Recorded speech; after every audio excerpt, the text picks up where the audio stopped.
This week's episode of SempreInter will be previewing the upcoming game against Udinese in the Serie A. We'll be joined by the former international editor of Inter TV, Mr. Patrick Kendrick, this week's Moggi, Moratti and Frog, and much, much more. Everything here on Studio Inter, only on SempreInter.com. Per De Vrij, c'è la torre per Vecino, l'ha presa! L'ha ripresa Vecino! L'ha ripresa Vecino! Gol! Il Toro! Il Toro! Il Toro! Il tiro! Samir! Bandanovic! La recupera Brozovic, andiamo in contropiede, la porta è vuota, tira, attenzione, e gol! Benvenuti, bentornati to another edition of Studio Inter. I'm your host, Nima Tavallaey. We're hoping you all had a lovely international break. I for sure, as one, needed that break after a very, very long mercato summer, 3 months.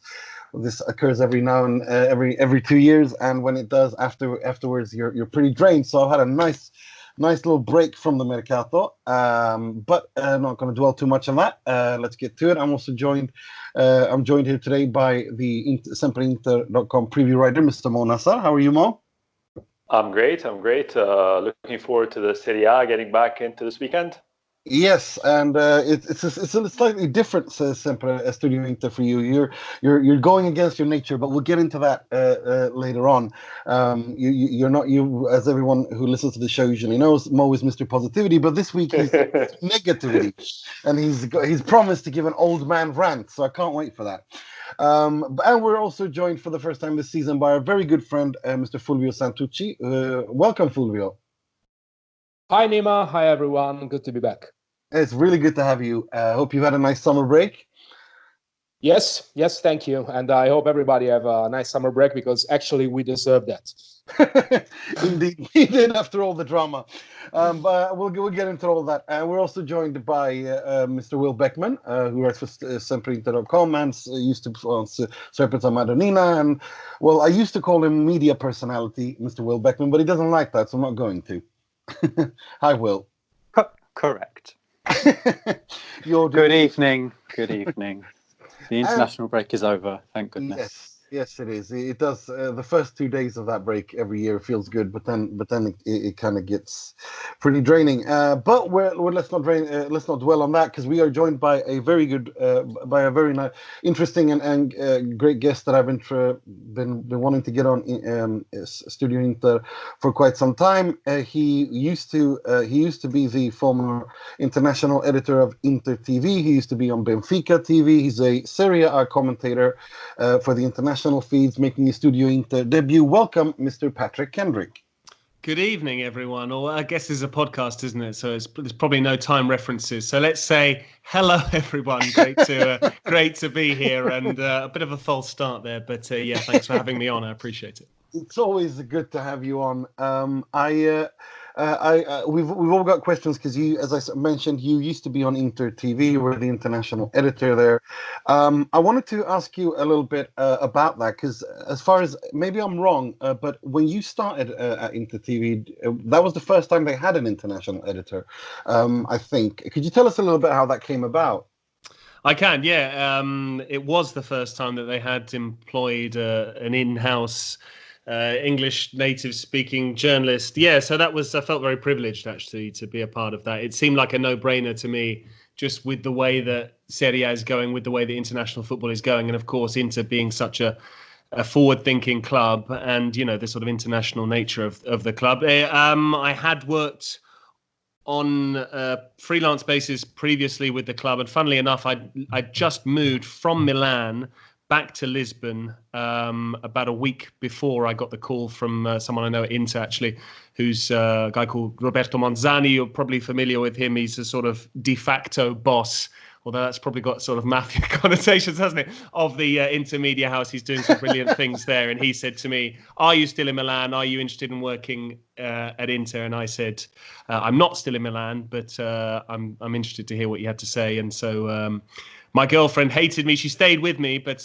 long story short, we got our stuff together, and 3 months later, we were back in Milan. That was December 2017, and I spent a very enjoyable 18 months, with the Nerazzurri. Nice one, Mo.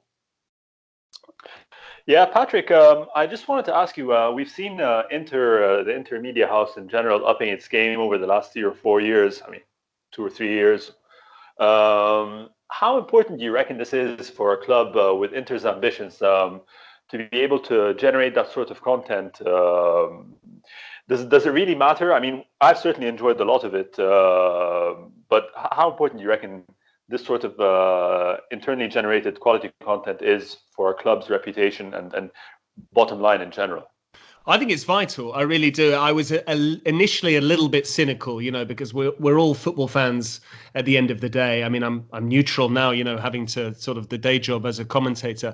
But I think it is important because there's only ever one team that can win the league. In Italy, we only have one domestic cup competition, unlike other countries, Portugal, England, France, and so on and so forth. So there are, and we're unfortunately living through a sort of unprecedented era of one club dominance, don't mention the war sort of thing. And so I think it's good to have a departure from the motto of winning is the only thing that counts and everything that pertains to. I think it's great to be able to have a bit more fun with it. It is ultimately entertainment. Why do people watch sport? Why do they like sport in the first place? It's a release. It's escapism ultimately. And I think when you're not winning on the pitch, if you're able to still engage and entertain your fans in other ways, and it really has been this sort of flagship in this, certainly in Italy, with regards to producing content. I think the work that Inter Media House has done over the last 2 years has been absolutely fabulous. And I guess the most synonymous thing with it is those presentation videos. You just see the comments on Facebook and Twitter and, announce so-and-so, but it's not, it's because people are genuinely interested in seeing the videos. And I think they've almost been too successful for their own good. Now there's been a raft of new signings and you're constantly requiring that originality to come up with fresh ideas. But I think it has been forward thinking. I have been leading the way. I think it's caused other Italian clubs to think about the way they produce content and the way that they engage with their supporters.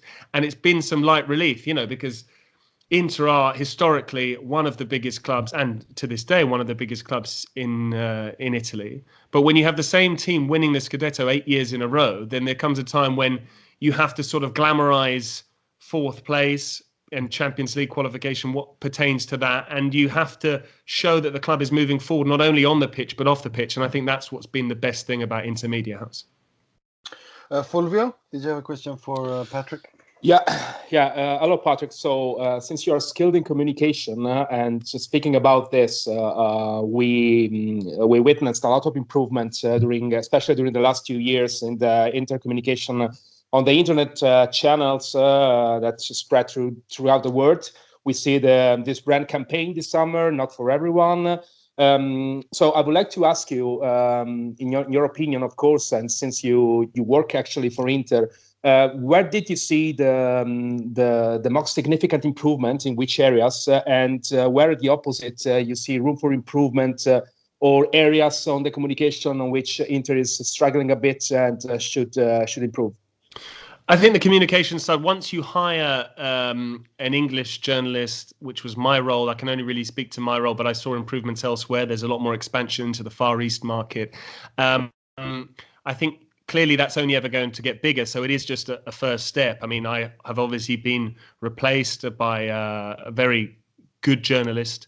I won't mention his name because he's sort of very anti-social media, but he'll do a very good job, and I'm sure you'll see him on the platform very soon. But I think the way that Inter can improve is to continue to move in that direction, embrace the international nature of football, try and engage more with supporters, making use of social media, making use of all the different, it's one thing going on a tour, that's once a year, but if you're able to make the fans feel a part of the club day in, day out, then I think that's fantastic. So I think that's probably the same direction, really. The improvements have been made with Inter Media House and with just the bolstering of the club on the non-footballing side in general, trying to produce more innovative content, not simply just having a website where you're constantly churning out the same content or only translating the Italian version of the website into other languages, where you're actually conceiving of specific targeted content in a certain language for a specific audience. I think that's where the club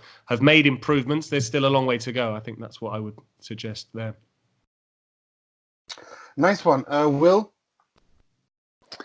Yeah, hi Patrick. A lot of things that could be asked, but it might be a little bit flippant, but I'm always interested in this sort of thing. I was wondering who were the best players to deal with when you were doing that sort of video content at Inter? Because I'm always wondering who loves talking to the press and who actually hates it.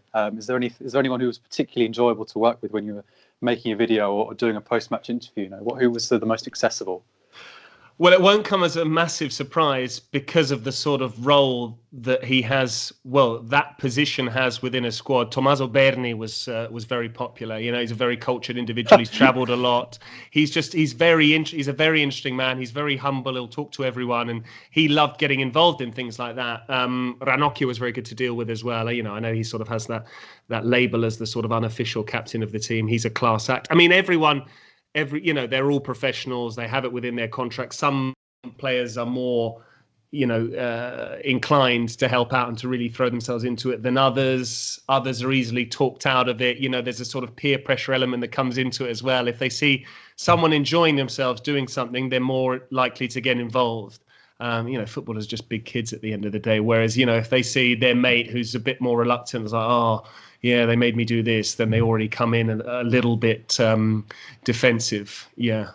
There was one player who I was a little bit disappointed with, but he's since left the club. I won't name names, but yeah, so all right. He plays for the rivals now, so I think you probably know who he is. Anyway, that's without naming names.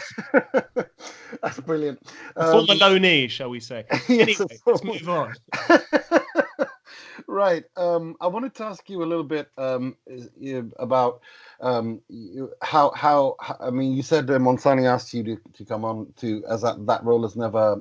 It didn't exist before you started it. So how would you say that is that are they? What was the plan? Was it just to have content in English, or was it? I mean, because obviously in Italian you've got Inter TV that produces the post-match interviews and all that.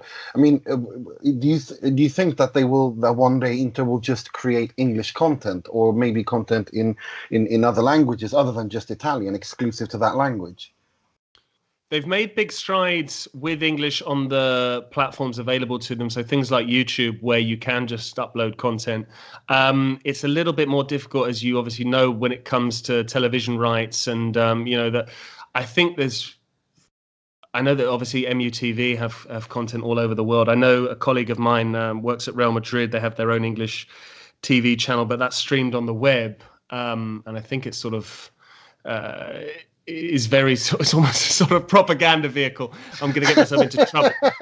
But that's Real Madrid and everything that goes with Real Madrid. I think there will be improvements. I think that is the direction that they want to go, and it just depends on how that would come about. I mean, it gets very complex when you're talking about selling television rights, having a standalone platform. To do that, obviously, they would need to hire more manpower on the English side of things. But yeah, I mean, my role, I was more of a sort of jolly, to use the Italian term, sort of stepping, sort of plugging gaps occasionally when there was Italian broadcasting required, and then doing English content when that was specifically requested. So I think there is scope to do more. The club has a massive fan base and a lot of supporters, obviously, who are if not English native speakers, certainly they all understand English. I mean, that's testament to successes such as your website, Nima, and everything that you guys do. So I think there is room for more content from the club. It just depends on what time frame, who's going to be involved. And I think there'd need to be a committed, concerted effort and say, okay, we're going to need a full news desk, and we're going to need to have 3 or 4 English journalists. Because there's only so many products you can do when you have only one journalist. So you may have seen we did a Facebook Live show for Champions League coverage that was 20 minutes, and just short things like that, really. Whereas if you want to go into slightly longer form content, or you want to have news platforms and so on and so forth, then they do need to bolster the English-speaking side of things, but that's easier said than done. You have to have the access to the funds, you have to have the ownership on board, and the ownership have really pushed this, the Chinese and the English content. And I think there is a real acknowledgement of just how international Inter are as a brand, and how that can be the sort of USP, I think. I agree. So let's talk a little bit. Let's focus a little bit more on this season. Obviously, there's been quite a lot of changes this summer, with Conte coming in and players leaving and that. I mean, what do you think, based on your experience working for the club, that what is the club's objective this season in terms of reaching goals? Is it to win the Scudetto, and do you think that's realistic? It is to win the Scudetto. I'm almost convinced of that. I think you'll sort of whisper it very softly, because I don't think anyone inside the club is going to acknowledge that. You might, it depends when and how they sort of allude to that, basically. Lest we forget, it was, what was it, 2 seasons ago, and 15 games in, and Inter were either unbeaten or they'd lost once, and they were top of the league with Spalletti, who, may I just say, I'm a big fan of Spalletti. I know he's not always... he's not been a unanimous choice in terms of Nerazzurri fans' favourite coach over the last few years, but I think you have to take your hat off to what he achieved. I mean, no one had taken the club into the Champions League. Yes, there's a few caveats. He was favoured by the fact that overnight we went from 2.5 Champions League places to 4, because let's be honest, it was 2.5, because once in every 8 years the third place team would actually win that qualifier in August, with all the help from Serie A having never played a league match. Anyway, I'm getting a bit controversial, but let's move. Well, exactly. There's Will there to remind me. So but yeah, I think it is a target. I don't think it's the main target. I think there are 2 main targets this season. It's try and win the Coppa Italia, lift some silverware and just get that sorted, and move on from that sort of that 2011 Coppa Italia win over Palermo, because you only need to look at the team back then to see how long that's been. I think there is qualify for the Champions League, do it comfortably, and challenge Napoli for second place. And if you come within 2 wins or 3 wins of Juventus, and you take the title race nominally into the spring, then you've had a very good season. But because of how good the coach is, I wouldn't rule out a title challenge. And I think this is the best chance you've got. Juventus 8 years in a row, the whole thing about, full belly, all that sort of stuff, philosophical change at the helm with Maurizio Sarri. I mean, all of those different factors. I don't think Napoli, I tweeted it the other day, nearly got myself into trouble when they're 3-0 down to Juventus. I said nothing in Ancelotti's career makes me think that he is going to mount a title challenge, let alone with Napoli, who have only ever won whatever it is, 2 Scudetti in their history. So if anyone is going to challenge Juventus in the short term, it's Inter. We may have to wait another 3 or 4 years. I really hope not. And that's me talking with my Serie A hat on as someone who covers the league. Obviously, I don't want to mislead people. I worked for Inter, but I'm simpatizzante, I guess, more than anything. The club have a soft spot, which obviously fades when I'm broadcasting, I hope, although I got accused of bias for the Lecce commentary. But, there you go. So I think, if you're asking me, can Inter mount a title challenge, I would say there's a 15 to 20% chance, but on paper. But then you add in the Conte factor, and I think you double that at least, because he's, you look back over the course of his career, what he did with Juventus in that first season shouldn't really have happened. I mean, a massive club, but they shouldn't really have won the league unbeaten.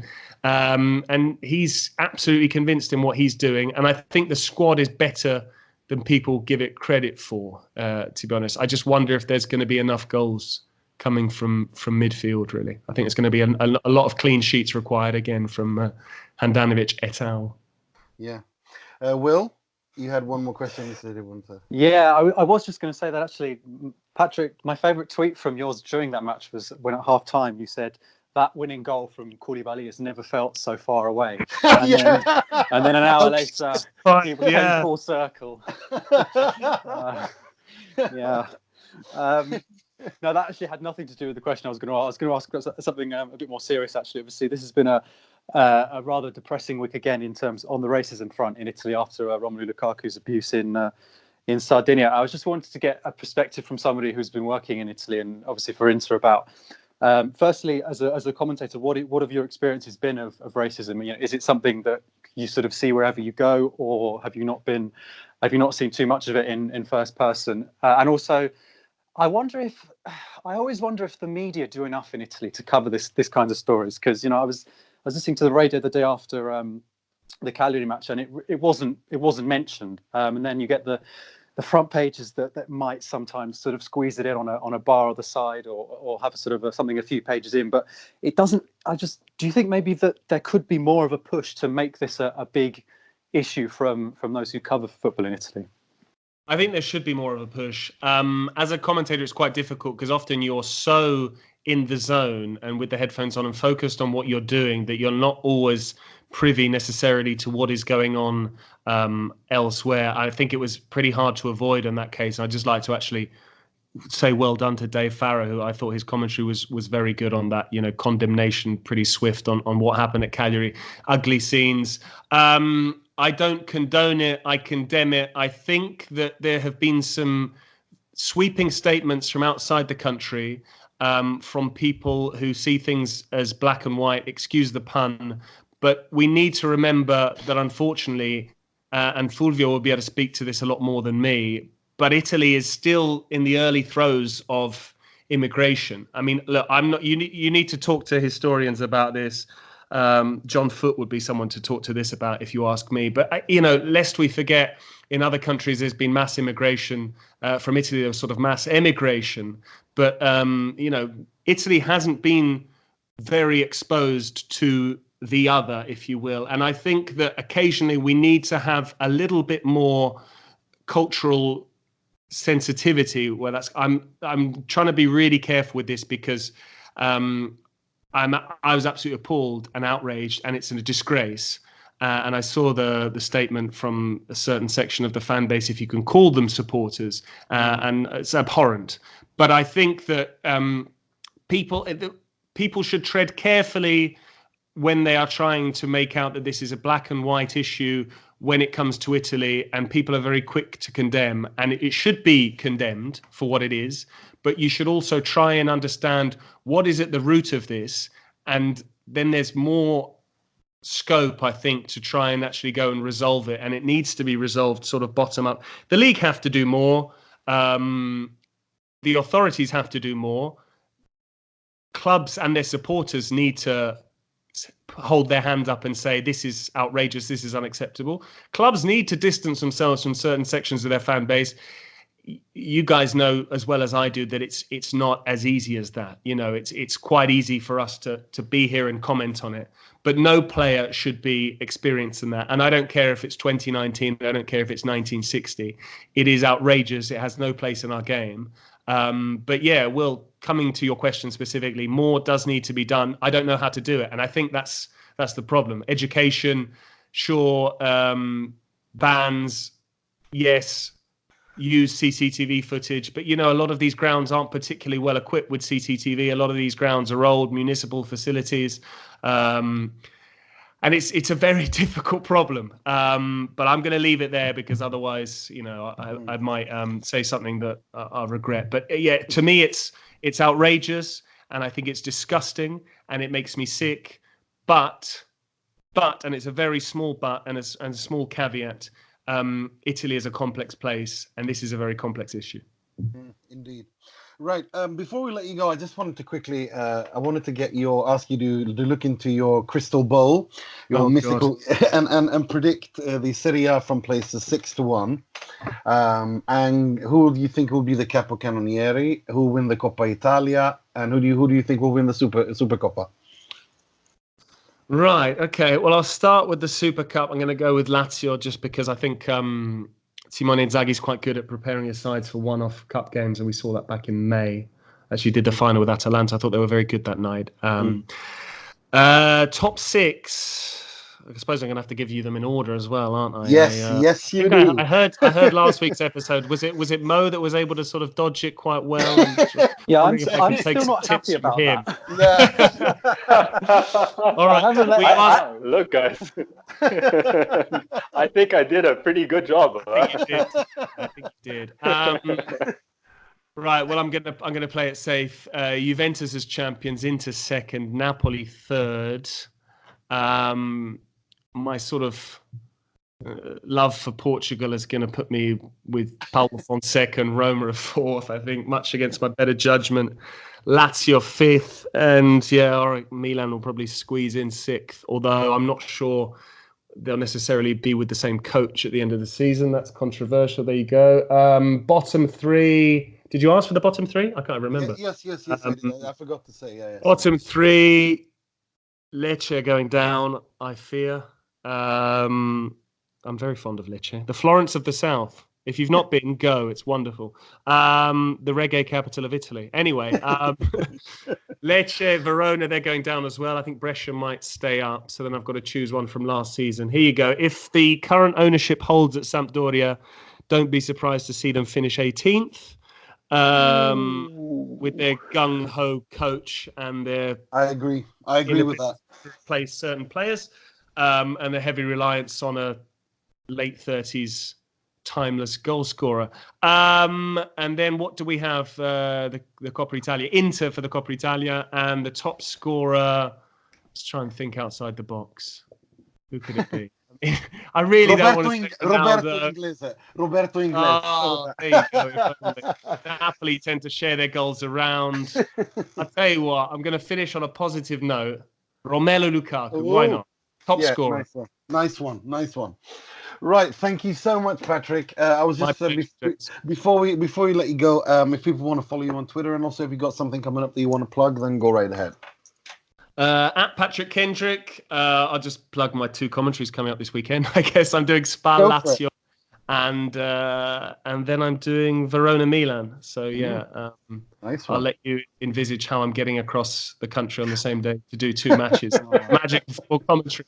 But there you go. So tune in and insult me on Twitter and retweet more of the Lecce highlights. Yeah, that was good. That went viral. I think it was more to do with Inter's play than my commentary, but I'm convincing myself it was just my waxing lyrical about Antonio Candreva and his wonderful head of hair. And on that happy note, I'll bid you farewell. But I really rate what you guys are doing, and fantastic English content, and keep up the good work, guys. And I'll hear from you all on Twitter soon. Thank you so much, Patrick. Forza Inter, and thank you so much for coming on. Cheers. Ciao. Have a good night. Bye. Right. There is Patrick has a show reel that he's just tweeted a few days ago, so go and see that, because there is footage of him doing things on Inter TV if you want to see what kind of things he used to get up to. You did. Very professional. Yeah, it is, and I got to say, his accent, whether it's Italian, Portuguese, French, German, English, very strong.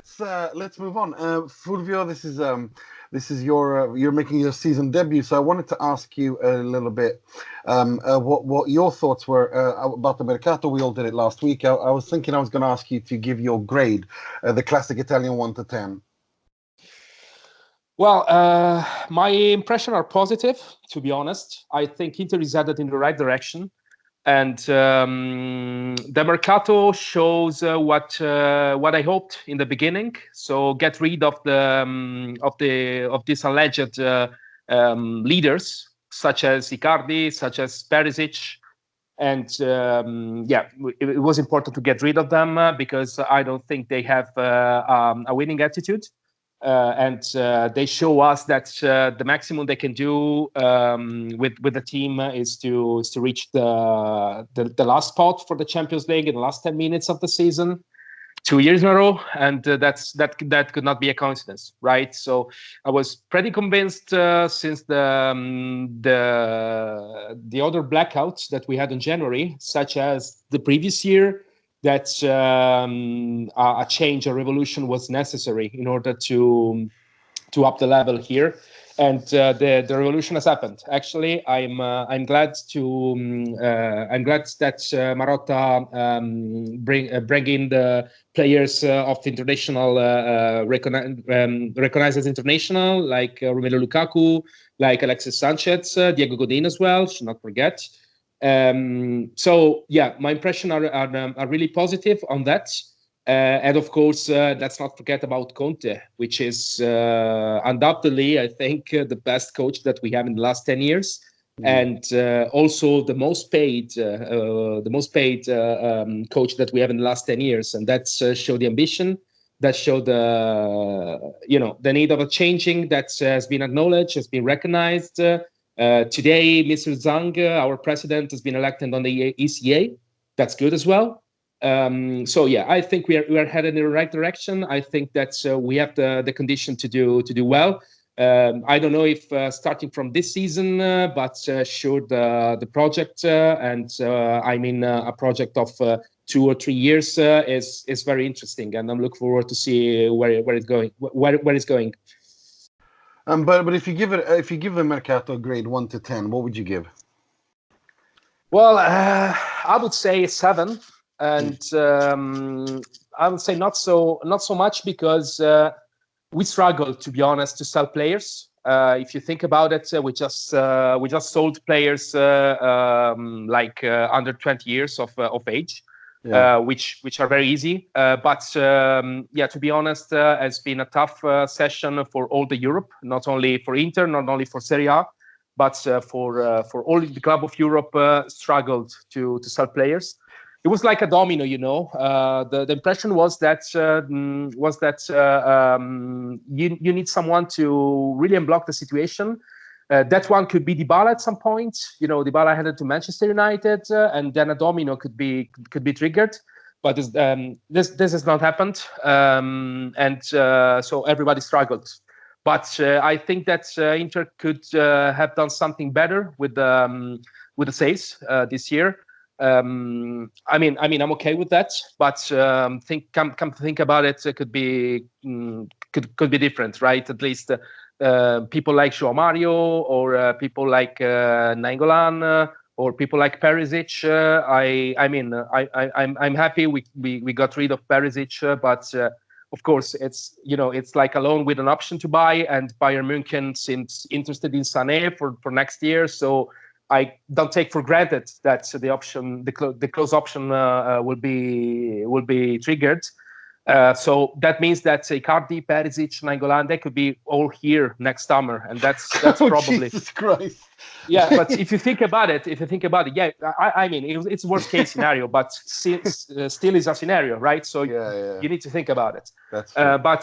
But on top of that, we have a great deal with Lukaku.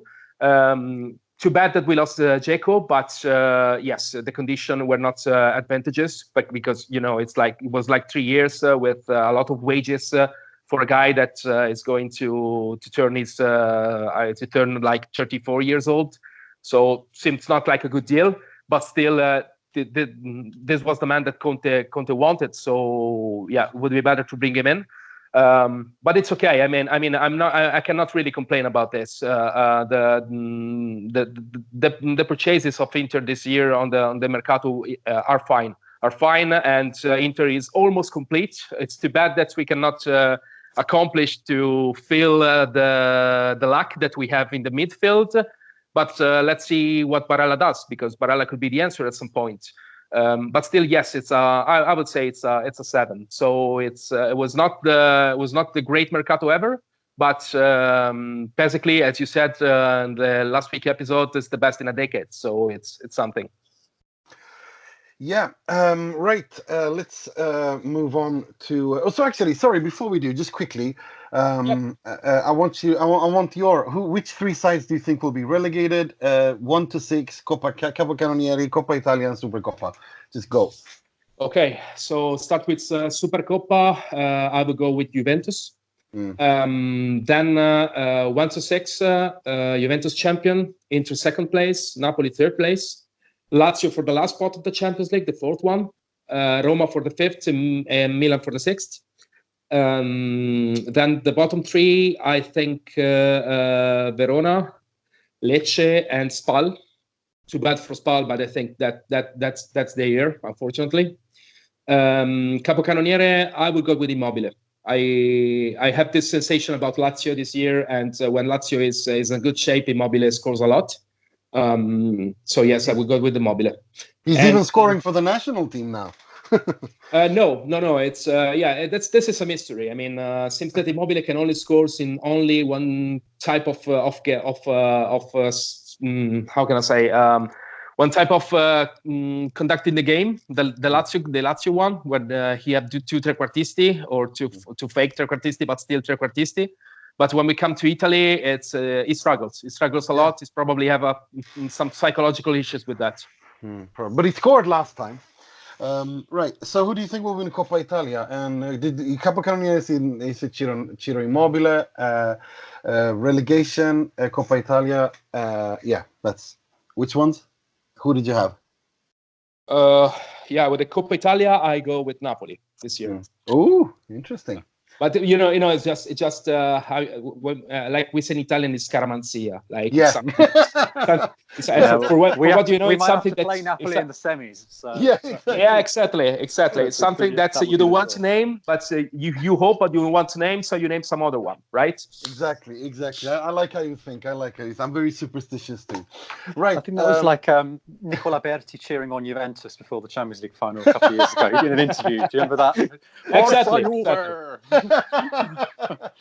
That's absolutely brilliant. Did you say who do you think will be relegated as well? Yeah, I can repeat that. Verona, Lecce, Spal. That's the one. Sorry, I didn't hear. Right. Let's move on to let's preview the Udinese game, and this is a game that Inter have to watch out with a little bit, because Udinese, a lot of people were there. This Udinese team is very moody. They can play really well and win one day against a team that's better than them, like they did against Milan, and then they can lose at home against Parma, against a team which they probably were the favorites going into it. What kind of game should Inter expect, Fulvio? Well, tough game, I would suppose. I think that Udinese will be here to try a strong defense.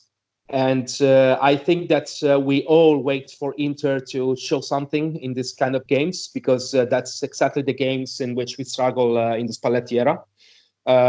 So the change that Conte needs to give to this team should start from here. Should start from the attitude. When you are against the team with a strong defense, that you need quality to solve that, right? And we see something like that in Cagliari, even though Cagliari at some point try to come ahead and attack and at some point trying to win the game as well. But it's still something that should be fixed in Inter about this. So we need all the quality that we can have, and we need to understand if this quality could be enough. I don't like Udinese so much. It's a team that has not changed so much since the last year, and as Pozzo, the owner of Udinese, get used to in the last years, the investment were a few. They brought in just Nestorovski, which is on the bench. Because Lasagna is going to play. And they bring in this man, Rodrigo Becao, which is in my heart because it's scored on Milan, but I don't think it's nice.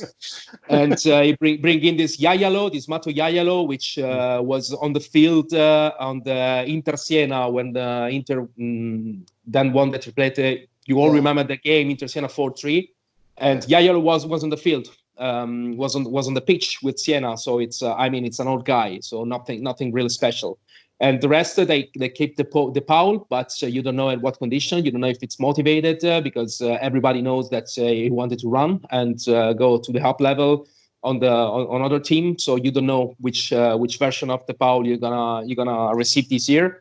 So they're not impressive, to be honest. But together they can play strong, right? Especially when they have a clear game to do, which is strong defense.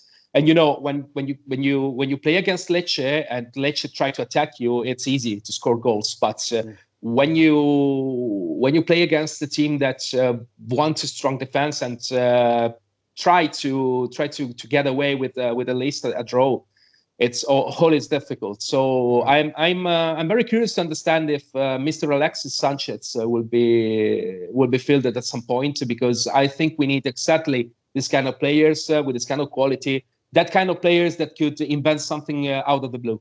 And I think that Sanchez is one of this. And I think we need this kind of players to win easily this game. Yeah, he's a very dynamic player. Mo, last time around, you're the reigning champion in terms of predicting since you got it. So I was going to ask you, like, what kind of game are you expecting, and give us a result. Look, I think the one thing that worries me is, our standout midfielder at the moment has been for the past two games and arguably all over the summer friendlies has been Sensi. And with Italy against Finland, he kind of looked dead towards the second half of the match. He lost the ball and then eventually went into that clumsy tackle that led to the penalty that allowed Finland to equalize. So I wonder what sort of physical condition he's going to be in starting the match. I also wonder what sort of physical condition Brozovic is going to be when he comes back as well from international duty. So, but I'll also caveat that by saying, or not caveat that, I'll risk more positivity by saying that even if they're not in top form, I think we're still going to be able to take all 3 points in the match. I don't want to sound, I don't want to jinx it or anything, but I'm quite confident from what I've seen so far from both Udinese and Inter that this match should be managed well. It's just a matter of, are we going to be able to put in a Lecce-like performance or a Cagliari-like performance in the course of winning the 3 points? I think it's going to be a clean sheet. I don't see the Handanovic conceding any goals, and maybe it's a 1 or 2-0 win, and maybe it's a blowout as we've seen again with the Lecce. I'd lean more conservatively and say it's a 1-0, well managed, comfortable, but not unspectacular match. That's how I see it. Will, where do you stand? Do you think that Nicola Barella will finally start next to Stefano Sensi, and that's my first part of the question. And also, how big of an impact do you think he will have on this game against Udinese? Do you think this is a kind of game that suits him, or would you prefer Vecino? I think this is a simple question. Vecino's coming back from South America. So he will have very little time to train for this match, given it's on the Saturday evening. So, yes, I would expect Barella to start and then maybe Vecino in midweek in the Champions League. Barella has something to prove because obviously he is being compared quite a lot to Sensi. They're both young Italian midfielders who've come from smaller clubs. His price tag was bigger than Sensi's and the expectations on him were therefore bigger, but he has taken a lot more time to get used to life at Inter, perhaps because he turned up a bit late because he was playing for Italy in the Euros. He had to do a lot of his preparation. He sort of had to do a lot of his catch-up work in Singapore in the humidity of that environment. So that wasn't the ideal preparation for him. And you've got Conte saying that he's still trying to sort of assimilate the idea of the style of football that we want to play. So he is a little bit behind. There's been some very odd and very knee-jerk criticism of him on Twitter, but with Inter fans, I think we're used to that by now. So that's not a surprise. I hope he has a good game. I mean, look, this is not a good game for anyone for someone who needs space. I think he's good in space, sort of running forward into the box. He's probably not going to have much joy if Udinese just sit back and do nothing all game, which is what I expect. But yeah, I mean, we need to see something from him eventually. And so I hope this is his game. But I would say that this game is, I think the right word in Italian would be una rogna. It's a real pain in the backside, this kind of game, because it's the game where they just sit and wait for you to break them down. And these are the games that give us trouble. I would like Alexis Sanchez to start, not least because it would be a nice turn of fate, because obviously he had 3 years at Udinese a few years ago. And I hope he scores the winning goal. But the team selection in general will be very interesting, because, of course, we've got a very busy period of fixtures coming up. We've got some very tough matches: Milan, Lazio, Samp, Barca, Juventus. So I wonder if Conte will do preemptive rotation or whether he will just plough ahead with his favoured players and face that problem later. Right. Personally, when it comes to the Barella thing, I just got to comment. I've not been worried at all, and the reason for that is because I don't think that anyone has any of these Inter players, be they young or old, be they inexperienced or experienced, they're not used to training this heavily, this early in the season, the way that Pintus and Conte has them training during the preseason. I think Barella, being so young, I think he's 21, 22. I don't think he's used to this kind of workload, so I think it's just more an issue of him being, maybe a little bit overtrained, and I think we saw that against in the Italy game as we watched it. The more he kind of, it's like there are different ways of training. You can different kind of workloads and different kinds. I think with him it's more trying to, now having had that preseason training, I think with him it's kind of getting him into finding that right balance between the workload and getting him match fit. So I'm not worried at all, and I think that he actually, I know he likes space because he's a very dynamic player, but he's also a very physical player, and I think he likes to get stuck in. And I've always, for me, he's always been an Italian Nainggolan, an young Italian version of Nainggolan.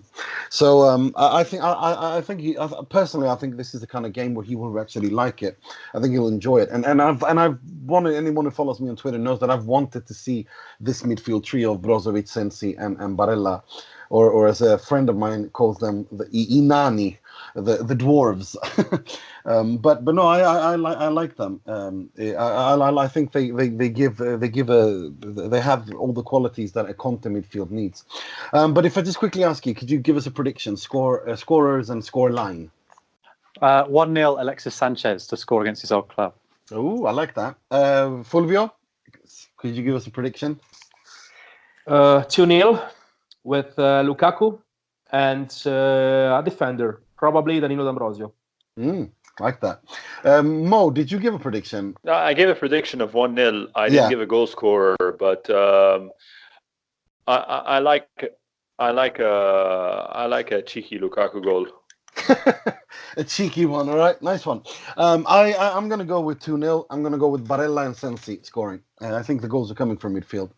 Right, let's move on to the part of the show where we pay tribute, rip the piss out of, and criticize someone or something in the world of football heavily. And we're going to start with someone who's a little bit out of his element, the negativity. Mr. Positivity goes Mr. Negativity. This week's Moggi with Mr. Mo Nassar.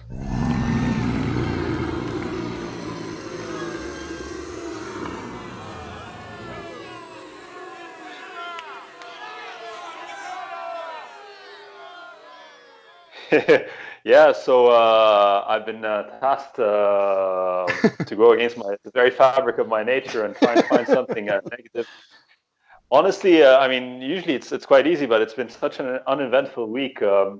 I'll tell you what, I'll do an old man rant like you alluded to earlier. I think that really annoys me is this obsession with the bloody FIFA player cards. And it kind of speaks to the, we were talking with Patrick earlier about the importance of social media and clubs engaging with fans, etc. But sometimes the line is just too far. When players start complaining on their own social media about their ratings on FIFA, what's the world coming to? Just play the bloody ball. You're who cares if you're rated 83 at passing or you're 70 at speed or whatever? Like who cares? Yes, it's literally just a game. I mean, it's a game based on a game. Yes. So yeah, apparently some new FIFA 20 player cards have just been released, and the whole Twitter sphere has been up in arms about different player ratings and whatnot. I don't get it. It really bothers me, So yeah, that's my Moggi for this. I love the fact that when anyone who follows me on Twitter knows that my power animal is Jasper Beardley from The Simpsons, and I love how you're the Abe Simpson, Grandpa Simpson to my Jasper. Absolutely love it. Right, let's move on to something much more positive. This week's Moratti, which will be presented by Mr. Fulvio Santucci.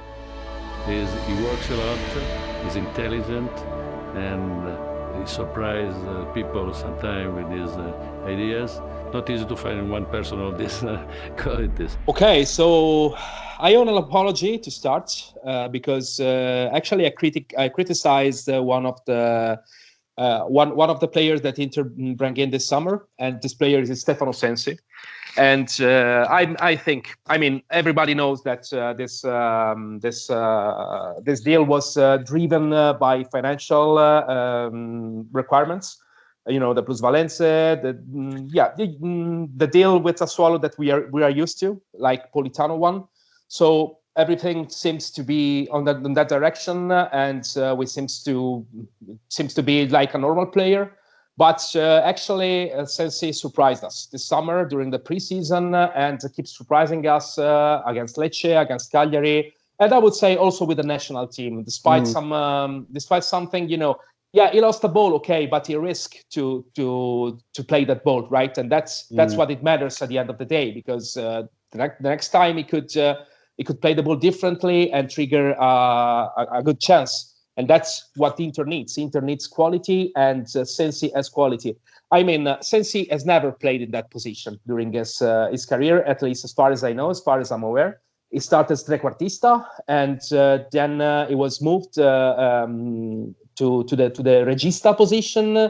And once again, he played as trequartista last year with Sassuolo, but actually never played that box-to-box position that we are seeing right now. So now the question is it for real? I mean, could be that Stefano Sensi is just in a very good shape, in an amazing shape that make him do things like he never did. And this could add at some point, but on the other way around, it could be like Skriniar, like nobody expecting anything from him on the 2017, but the guy came, play a great preseason, surprise everybody, play a great beginning of the season, and was constant, continue like that. So either way, I think that if Sensi is in a good shape like this, I think that we can all take advantage from him. So as I criticized his bring in at the beginning, I would like to come back on my steps and celebrate him, because he really deserved it for what he makes, what he showed during the last month and during the last week. So I think that Stefano Sensi has well deserved the Moratti of the week. Absolutely, great shout, nice one, Fulvio. Couldn't agree with you more, especially the part on the national team. I think he's been a complete revelation, as you said. He like you said, he made a few mistakes, but overall he was excellent. Some people actually were tweeting at me saying that they prefer him to Verratti even. I wouldn't quite go there as far, but I have to say that as someone who loves the Azzurri and has been following the Azzurri for most part of my life, I'm for the first time in a decade excited about this Azzurri team, and not just because they're headed by Roberto Mancini, who everyone knows I love as a coach and as a person, but also because I really like this squad. I think they've got something big going on. Italy finally, after all the Graziano Pelles and all the Giaccherinis and God knows what, and Simone Zazas, Italy are finally out of the dark ages, at least the national team is, in terms of quality. Right, let's move on to something slightly much more comical. This week's Frog, which will be presented by Mr. Will Beckman. È clamoroso! Autogol di Ranocchia! Yeah, as Mo said, it's been a quiet week on the football front, so it was a little difficult at first to find a frog. I was scratching my head for a while, but then I did remember something very strange that happened on Friday evening. I'm not sure exactly who the frog is, because it's difficult to know who is precisely responsible. But the frogs of the week, I'll have to refer to them collectively, are the organisers at the Stade de France, because on a Friday evening, France played Albania in a Euro 2020 qualifying match. They all lined up at the start for their national anthems, and the Albanian team lined up ready for their anthem, and then all of a sudden the PA or the loudspeaker played Andorra's national anthem instead. So obviously they're all stood there sort of with their hands on their crests, waiting to sing, and then suddenly they all start looking very confused, as if this wasn't how I remembered our national anthem being. So they all looked a little bit befuddled. They then, obviously, that ends. The French national anthem gets played, and that was the correct one, obviously. And from what I could work out, the Albanian players after that were refusing to start the match until their anthem was played. So eventually they scrabbled around and found the Albanian anthem. By the way, I should say that Andorra were France's next opponents in that stadium. So it is possible that they just put them in the wrong order or something. So it's not a completely inexplicable mistake. They were the next opponents to come to the Stade de France. But anyway, so they played the national anthem. And then afterwards, the stadium announcer apologized. But he apologized to Armenia. So a real double whammy of weirdness in Paris. The footage of them singing or not singing that is available on social media. It's very odd. Look at some of them sort of smiling as if nothing's going on, and some of the others are kind of looking a bit befuddled, and some are looking a bit angry. The away fans they made some rather rude gestures to protest this what is actually a very disrespectful thing to do. So yeah, I think that whoever was responsible for this car crash of a national anthem ceremony needs to have a Frog of the Week award. Yes, absolutely. That was brilliant. Great job. That was one of the best frogs I've ever heard. That was all we had time for this week. I'd like to thank Patrick Kendrick for coming on once again, and I'd also like to thank you, Fulvio. Don't be a stranger this season. Try to come on more often. It'd be awesome to have you. I promise. Thank you for having me here. Good to be here always, and I look forward to the next episode. And also, thank you so much for the day of the Empoli game where I was so nervous and annoyed, where you listened to me moan for about 45 minutes when I called you, Fulvio. I haven't had a chance to thank you for that. Actually make a good prediction, because practically the game went exactly like we said on the afternoon, right? So that's true. It was a long moaning session, but I needed it. So thank you for that. And also, I'd like to thank Mr. Nassar, the in-house preview writer, and also our new prediction king. Let's see if your prediction comes true again. Yeah, you'll just have to read the preview when it comes out later in the weekend or at the end of the week to know exactly what the official prediction is going to be. But yeah, thank you for having me again. Always a pleasure. Always a pleasure. And as always, Mr. Will Beckman, thank you for coming on, and thank you for that Frog of the Week. That's one of my favorite ones I've ever heard. No worries. That's what I'm here for. Thank you so much. Until next week, I'm your host, Nima, wishing you a good weekend and 3 points, and sempre e solo Forza Inter.